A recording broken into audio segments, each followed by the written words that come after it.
Chapter 1. Mozambique.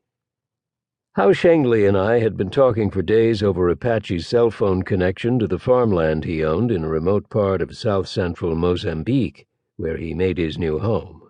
He had come to Maputo, the capital city, to load up on supplies and to pick me up for the long ride back to his plantation.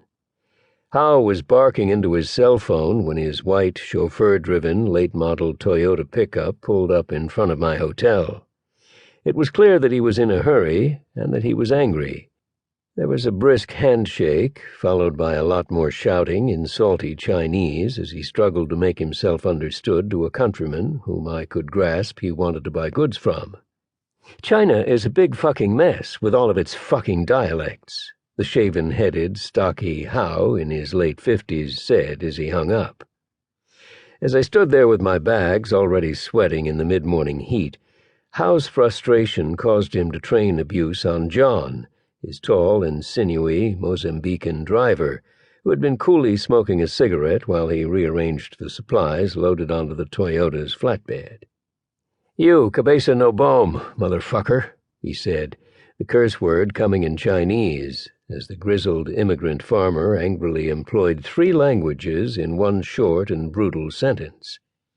Having overheard me speaking Spanish to communicate with the driver and assuming it to be Portuguese, he pleaded with me to help him translate.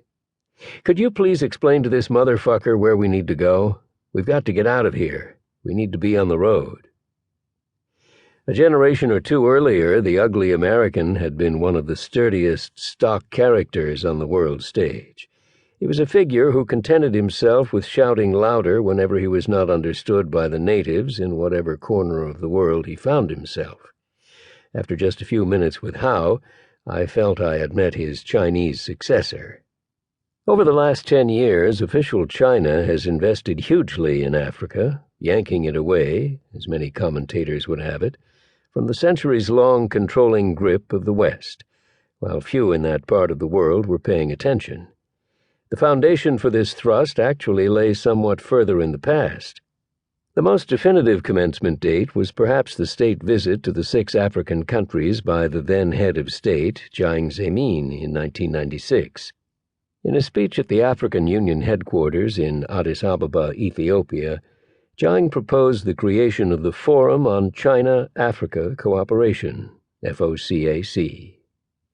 This turned out to be an important first move in a momentous 2-step.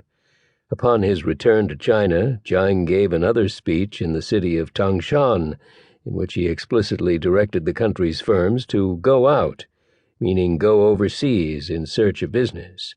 No Chinese leader had ever said anything like that before, and from the very start, Africa was clearly a principal target. 6 years later, I was working in China when Jiang's forum convened triumphantly for the first time, gathering 53 African leaders in Beijing. Among China's many pledges, Jiang promised to double development assistance to the continent, create a $5 billion African Development Fund, cancel outstanding debt, build a new African Union headquarters in Ethiopia, create 3 to 5 trade and cooperation zones around the continent, build 30 hospitals and 100 rural schools, and train 15,000 African professionals. By 2013, there was no escaping the notion that Beijing's project on the continent had become far advanced. Because of China's lack of openness, hard data on the country's overseas activities has always been difficult to come by, and nowhere more so than in Africa, whose governments tend, themselves, not to be good at offering up comprehensive or reliable data. But according to Fitch Ratings, China's Export-Import Bank extended $62.7 billion in loans to African countries between 2001 and 2010, or $12.5 billion more than the World Bank.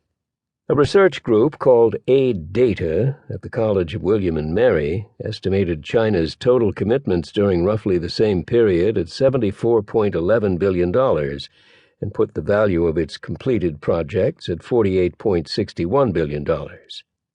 But people like Hao were evidence of something else happening altogether, an even larger-scale phenomenon, one that seemed to be escaping control of the best-laid state plan.